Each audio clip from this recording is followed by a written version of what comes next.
ಜನ ಸರಿ ಇಲ್ಲ. ಈ ಪ್ರಜಾಕೀಯ ಪಕ್ಷದ ವಿಷಯಗಳು ಅರ್ಥನೇ ಆಗಲ್ಲ. ಇದೆಲ್ಲ ರಿಯಾಲಿಟಿಯಿಂದ ತುಂಬಾ ದೂರ ಇದೆ. ಫುಲ್ ಕನ್ಫ್ಯೂಸ್ ಆಗುತ್ತೆ. ಇದು ಬರೋದಕ್ಕೆ ಇನ್ನ ತುಂಬಾ ಲೇಟ್ ಆಗುತ್ತೆ.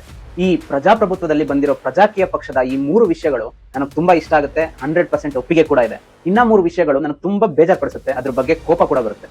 ಅದ್ ಯಾವ್ದಪ್ಪ 3+3 ವಿಷಯಗಳಂದ್ರೆ, ಮೊದಲು ಪಾಸಿಟಿವ್ ಕಡೆಗೆ ಬರೋಣ. ಒಂದು, ಈ ಪ್ರಜಾಕೀಯ ಪಕ್ಷ ಜನಕೇಂದ್ರಿತ. ಅಂದ್ರೆ ಎಲೆಕ್ಟ್ ಆದವರು ಜನರಿಗೆ ಏನ್ ಬೇಕೋ ಅದನ್ನ ಮಾತ್ರ ಮಾಡ್ಬೇಕು.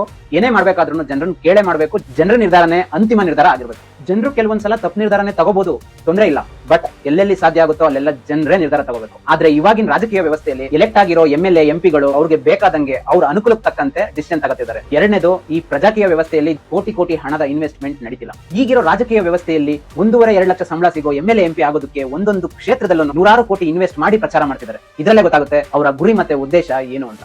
ಸೊ MLA MP ಆಗೋರು ಮುಂದೆ ಭ್ರಷ್ಟಾಚಾರ ಮಾಡಬಾರ್ದು ಅನ್ನೋದಾದ್ರೆ ಈ ಇನ್ವೆಸ್ಟ್ಮೆಂಟ್ ನ ಎಲಿಮಿನೇಟ್ ಮಾಡೋದೇ ಮೊದಲನೇ ಹೆಜ್ಜೆ ಆಗಿರ್ಬೇಕು. ಮೂರನೇದು, ಈ ಪ್ರಜಾಕೀಯ ವ್ಯವಸ್ಥೆಯಲ್ಲಿ ಅಭ್ಯರ್ಥಿಯಾಗಿ ಆಕಾಂಕ್ಷಿಯಾಗಿ ಎಲೆಕ್ಷನ್ಗೆ ನಿಲ್ತಿರೋರು ಎಲ್ಲರೂ ಕೂಡ ಜನಸಾಮಾನ್ಯರೇ.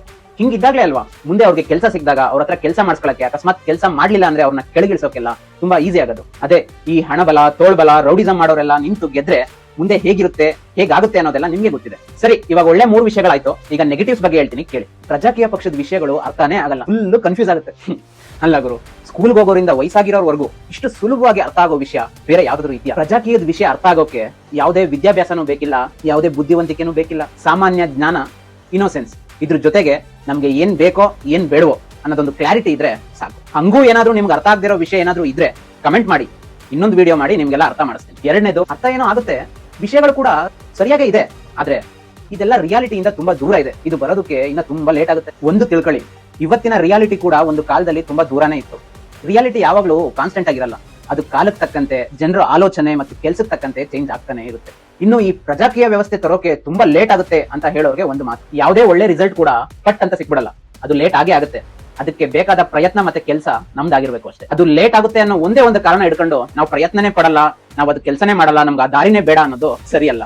ಇನ್ನ 3ನೇ ನೆಗೆಟಿವ್ ಪಾಯಿಂಟ್, ಜನ ಸರಿ ಇಲ್ಲ. ಇದೊಂದು ಮಾತ್ರ ಪ್ರತಿಯೊಬ್ರು ಹೇಳೋ ಮಾತು. ಯಾರನ್ನೇ ಕೇಳಿದ್ರು ಇದೊಂದು ಮಾತು ಮಾತ್ರ ಹೇಳ್ತಾರೆ. ಬಟ್ ಸತ್ಯ ಏನಂದ್ರೆ ಈ ಮಾತು 200% ಸುಳ್ಳು.